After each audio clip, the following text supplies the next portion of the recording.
তৃণমূল কংগ্রেসের রাজ্য সভাপতি সুব্রত বক্সির মন্তব্য, অভিষেক বন্দ্যোপাধ্যায় আমাদের সম্পাদক, আগামী লোকসভা নির্বাচনে তিনি লড়াই দেবেন দলের হয়ে। যদি লড়াই করে মমতাকে সামনে রেখেই লড়াই করবে, বিরোধীরা কোনোভাবেই ভাঙন ধরাতে পারবে না। মমতা অভিষেক একত্রিত লড়াই করেই বাংলার বুক থেকে বিজেপিকে ঠেকিয়ে দেবে। মন্তব্য তৃণমূল কংগ্রেসের রাজ্য সভাপতি সুব্রত বক্সির। অভিষেক বন্দ্যোপাধ্যায় আমাদের সাধারণ সম্পাদক, আগামী নির্বাচনের লড়াইয়ের ময়দান থেকে তিনি পিছিয়ে যাবেন না। যদি লড়াই করে মমতাকে সামনে রেখেই লড়াই করবে, বিরোধীরা কোনোভাবেই ভাঙন ধরাতে পারবে না। মমতা অভিষেক একত্রিত লড়াই করেই বাংলার বুক থেকে বিজেপিকে ঠেকিয়ে দেবে। মন্তব্য তৃণমূল কংগ্রেসের রাজ্য সভাপতি সুব্রত বক্সির।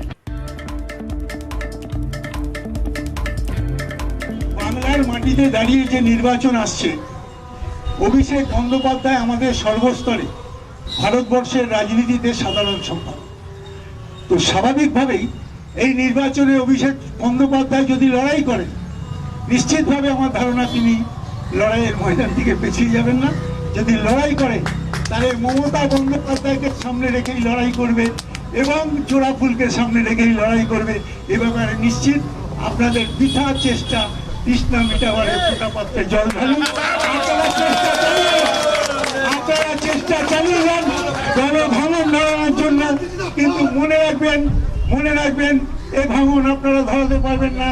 ঐক্যবদ্ধ যিনি আছেন মমতা বন্দ্যোপাধ্যায়, আমাদের সাধারণ সম্পাদক যিনি আছেন, একত্রিত লড়াই করে বাংলার বুক থেকে বিজেপিকে ঠেকিয়ে দেবে এই প্রত্যাশা